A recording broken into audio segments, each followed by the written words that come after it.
Hello, everyone. This is Mr. Informal back with a new podcast. We are on number 98 of the Mr. Informal podcast. I hope you are doing well today. As you know, many states in the United States are in almost lockdown, which is basically means you gotta stay home. You can only go to certain places. Other than that, you basically have to stay home. Even if you do go out, most likely you go to your friend's house or your family's house, or you're just gonna go get groceries. That's about it. Any entertainment, can't really do much. So, as of today, these are the 4 topics of the Mr. Informal podcast. So, number 1, IKEA Apparel. Yes, IKEA is getting to apparel.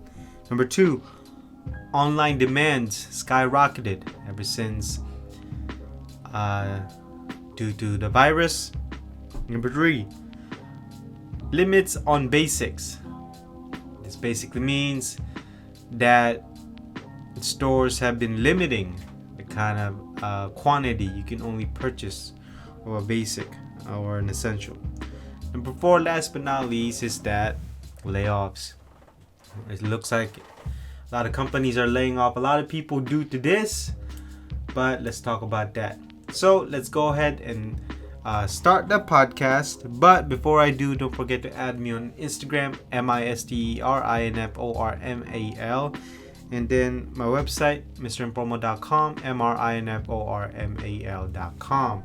So let's go ahead on the first topic. On the first topic, from retail.com, IKEA enters the streetwear scene. Designers like Balenciaga have used the retailer's iconic blue shopping bag as an inspiration for products. Now the furniture brand is selling its own accessories.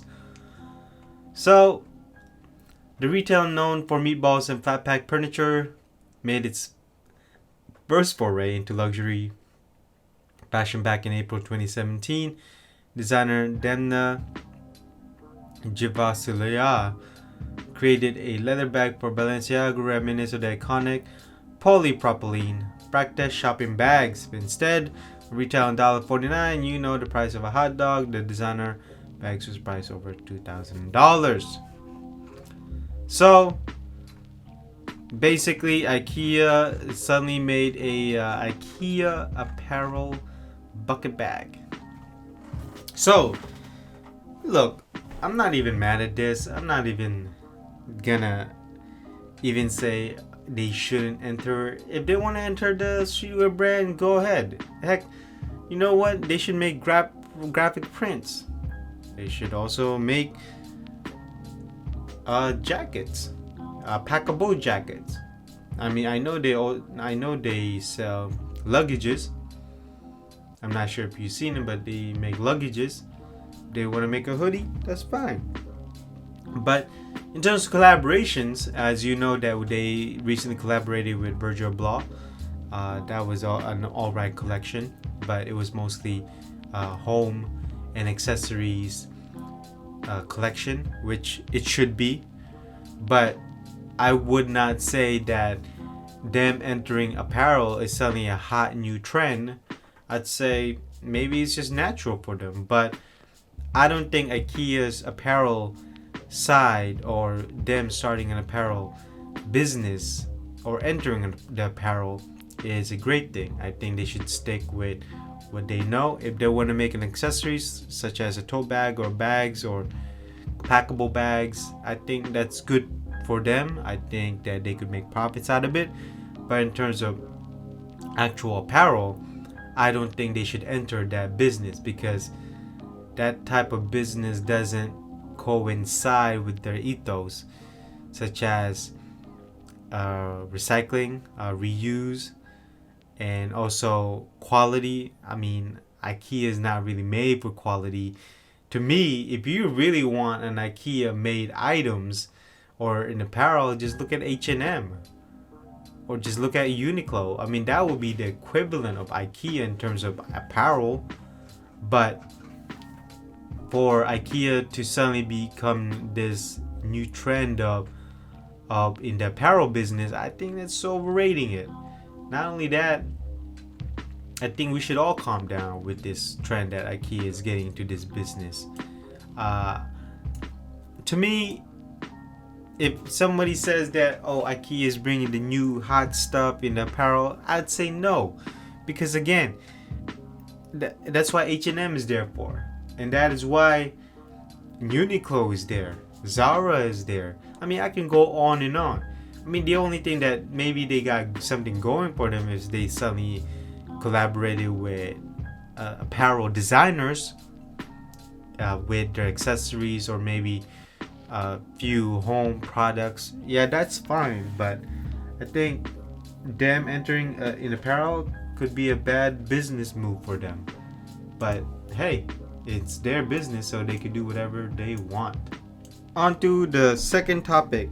So ever since this order or this announcement has been made due to the virus, online demands have rocketly soared, skyrocketed. I don't know how many percentage. Recently, Walmart just hired 150K of hourly employees. Amazon also is hiring. Target is hiring in terms of online presence. Basically, everyone is hiring new people in terms of shipping and logistics positions. Now, what does this mean? Well, it's a growth opportunity, money opportunity. Online brands are finally stepping up their online presence, their logistic presence, their shipping presence, all kinds of presence that is happening due to the unprecedented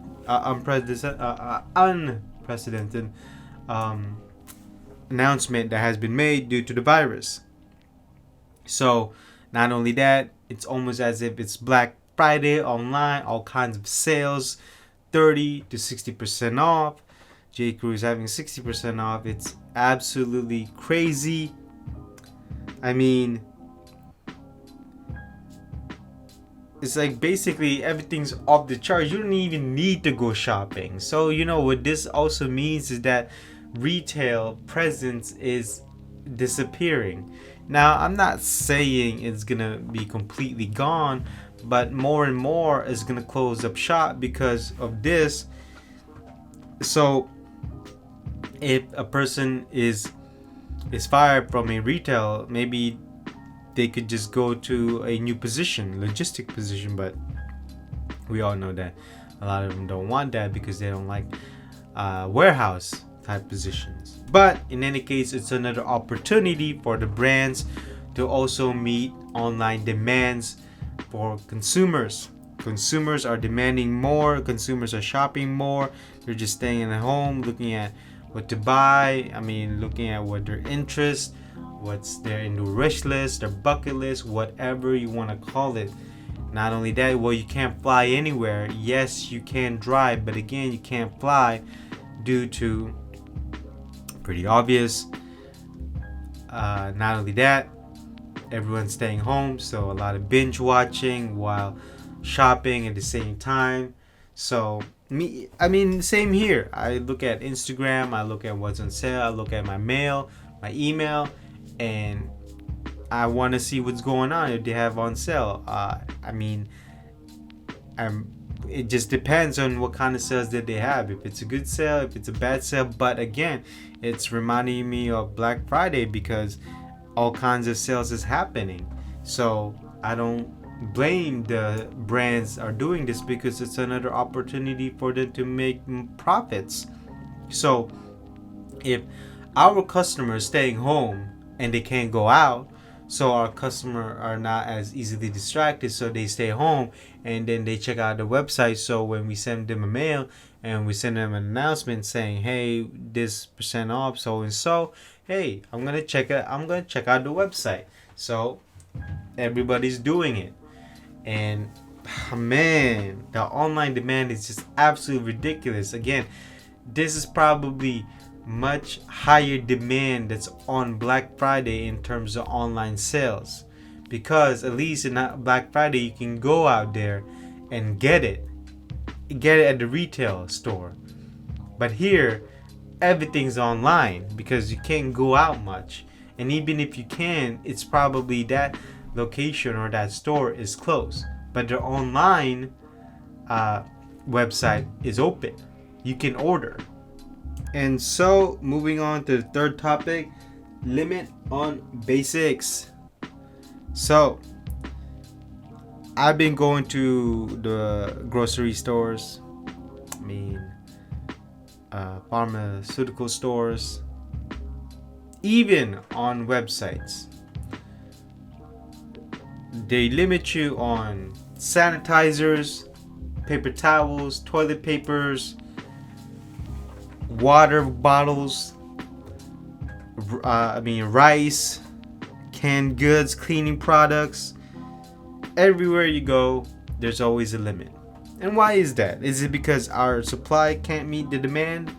People are hoarding it all? Well, I think that's the number one thing. People are just buying way too much than they need. And then they complain about not having money. I think that's a good thing. Now, I was just in the market earlier, and this lady was trying to buy 4 pack of eggs, and the cashier said, "Nope, you can only have 2." And she said she didn't know, even though the signs were there. But people are playing it off, thinking they didn't know. But glad that the cashier actually limited her. Not only that, he explained that, hey, we get delivered every other day, so you can always come back, so and so, which is pretty good. And people are going crazy with this thing. I think people are panicked. And do I blame them? I'd say yes.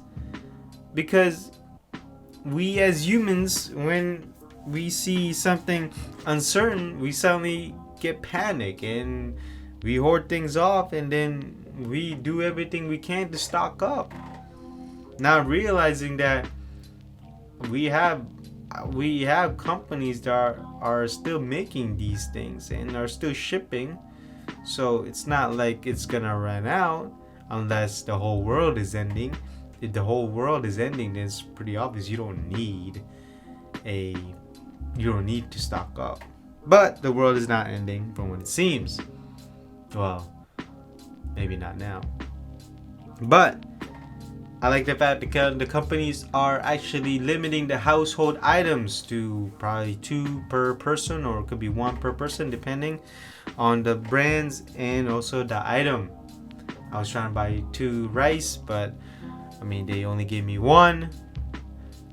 It was actually a sack of rice, the big sack, and then the small sack. The big sack wasn't really for me, but then again, I don't really blame them. So, this limiting factor that we are in right now, people just need to, I think, if you already have a stock of certain items, you don't need to buy more. I don't understand why do we still buy more if you already have enough that can last you for a year. Such as paper towels. People already have paper towels that can last them for a year, 6 months to a year, and yet they still buy more. I don't get it. There are also people who sell them, which again, I don't understand. But then again, the people who sell these things can't sell them more than what they cost at other stores, because the government and also online websites are limiting them, telling them, hey, you can't be raising up the price because of this item, which is pretty good. So, in conclusion about this, I think that this is great. People just need to stop panic buying too much. When you have enough item that you need in your house that can last you 6 months to a year, that should be it. There should be no more buying of that.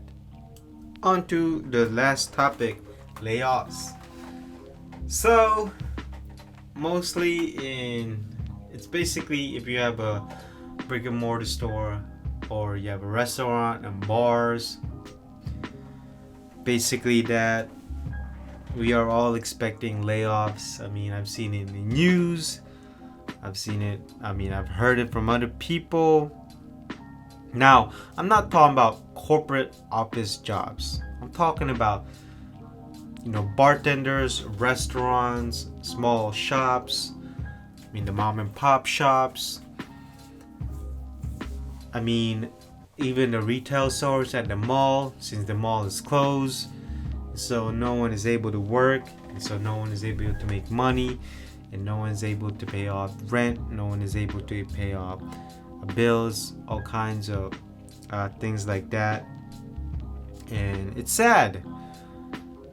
I mean, no one really knows when they're gonna be back to work. I mean, I don't know when I'm gonna be back to work. I do know, but the decision might change depending on how the circumstances are, depending on the announcement, depending on the cases of the virus, how many have been infected, are we still on lockdown, our business can open, things like that.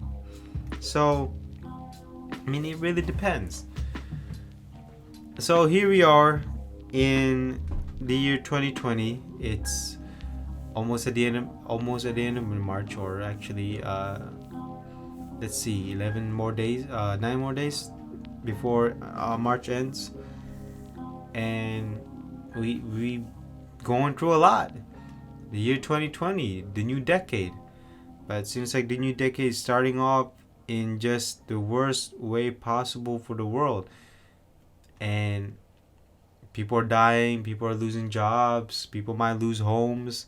And so with these layoffs, look, I think these layoffs are just are just temporary, because once this is over, everybody's gonna rehire.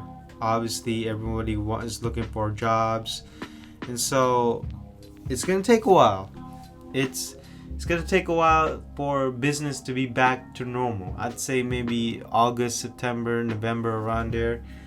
It's gonna be tough, and even just 2 weeks or maybe a week of this is gonna change the world. And it's a life-changing thing, and everyone's gonna remember it. Everyone's gonna remember not having a job for a while. People might not know what to do. Again, there's no money in their pockets, so they can't go out to eat or buy groceries.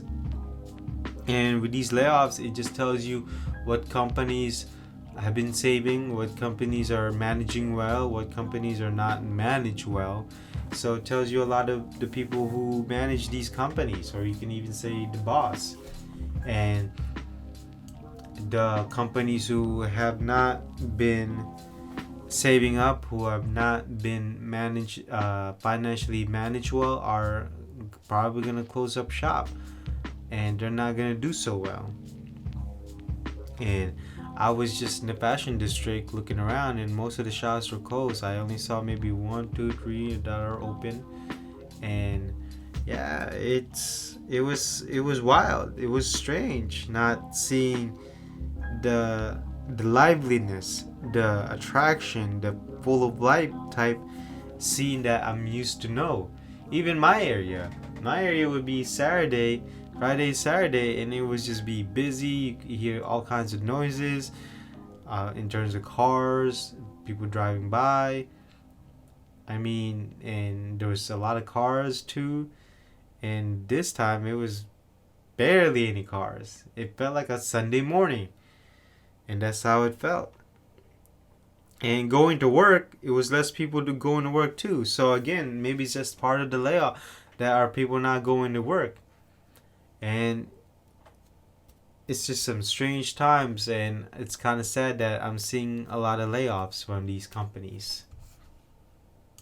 And so that basically concludes the Mr. Informal podcast. I hope you learned something today. I hope you be safe. Always take preventive measures. Make sure you look out for yourself and also for others. If you need to do something, make sure to do it later on after this is done, if it's not rushed. And if you have some free time, make sure to check me out on my Instagram, MISTERINFORMAEAL, and then check out my website, mrinformal.com, MRINFORMAL.com. And so I will see you in the next podcast. Bye bye.